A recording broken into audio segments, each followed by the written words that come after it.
Hai guys. Hai guys. Kami dari kelompok 2 akan menjelaskan tentang bauran pemasaran. Sebelum itu kami akan memperkenalkan diri kami masing-masing. Saya Tegar. Saya Sofi. Saya Dimas. Saya Mariam Zura. Selamat menyaksikan.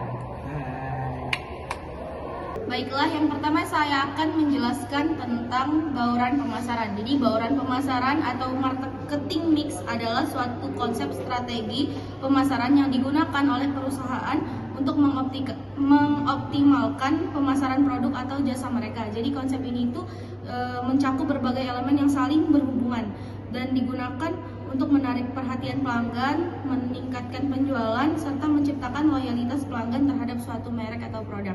Nah, bauran pemasaran ini membantu perusahaan untuk menyesuaikan produk atau layanan dengan kebutuhan dan preferensi pelanggan. Yang kedua, untuk menentukan harga yang kompetitif, lalu menentukan saluran distribusi yang tepat, serta mengembangkan strategi promosi yang efektif agar produk dapat dikenal oleh pasar yang lebih luas. Dengan kata lain, bauran pemasaran ini merupakan alat yang digunakan perusahaan untuk memastikan bahwa produk atau layanan mereka sampai ke target pasar dengan cara yang paling efisien dan efektif. Bauran pemasaran menjadi salah satu aspek penting dalam strategi bisnis karena setiap elemen di dalamnya itu berperan dalam menentukan keberhasilan pemasaran sebuah produk atau jasa. Dari penjelasan bauran pemasaran tersebut terdapat jenis-jenis bauran pemasaran. Yang pertama itu ada 4P untuk produk fisik, produk, barang atau jasa yang ditawarkan ke pasar. Kemudian ada price, penetapan harga berdasarkan biaya, pesaing dan nilai bagi pelanggan. Kemudian ada place, saluran untuk mendistribusikan produk ke pelanggan. Promotion, strategi komunikasi seperti iklan, diskon, dan media sosial untuk menarik pelanggan. Kemudian ada tambahan 3P untuk jasa. Yang pertama itu ada people, karyawan dan pelanggan yang terlibat dalam layanan. Kemudian ada proses, sistem, dan prosedur dalam penyampaian jasa. Physical evidence, elemen fisik yang mendukung layanan seperti desain tempat usaha atau kemasan produk. Adapun 4C yaitu customer need, cost, convenience, and communication. Customer needs menyesuaikan produk dengan kebutuhan pelanggan. Cost, biaya keseluruhan yang dikeluarkan pelanggan termasuk harga dan waktu. Convenience, kemudahan pelanggan dalam mendapatkan produk.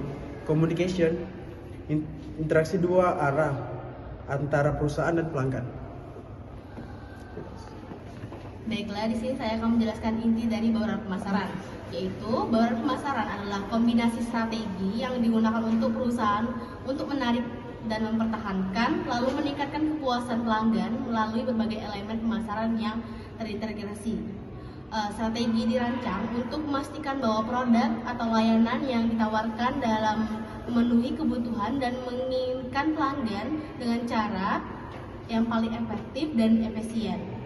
Dalam praktiknya, bauran pemasaran mencakupi berbagai aspek penting seperti produk yang ditawarkan, penetapan harga yang kompetitif, distribusi yang tepat, serta promosi yang menarik agar produk atau jasa tersebut dikenal dan diminati oleh pasar. Dengan penerapan strategi pemasaran yang tepat, perusahaan dapat menciptakan nilai tambah bagi pelanggan, meningkatkan loyalitas, serta membangun keunggulan kompetitif di pasar. Pemilihan strategi pemasaran dalam bauran pemasaran sangat bergantung pada jenis produk yang jasa ditawarkan, karakteristik target pasar, serta tren industri yang sangat berkembang. Setiap industri memiliki dinamika yang berbeda, sehingga perusahaan perlu melakukan analisis pasar secara menyeluruh untuk menyesuaikan strategi mereka. Selain itu, faktor seperti pengembangan produk, teknologi, perubahan perilaku konsumen, dan pesaing di pasar juga mempengaruhi dalam menentukan kombinasi bauran pemasaran yang efektif. Dengan memahami dan menerapkan konsep bauran pemasaran secara optimal, perusahaan dapat mencapai tujuan bisnisnya. Dalam hal ini, meningkatkan penjualan dan memperluas pangsa pasar, maupun membangun hubungan jangka panjang dengan pelanggan. Sekian, terima kasih. Baiklah, sekian materi yang dapat kami sampaikan. Semoga bermanfaat dan sampai jumpa. Bye. Ayah, Bu.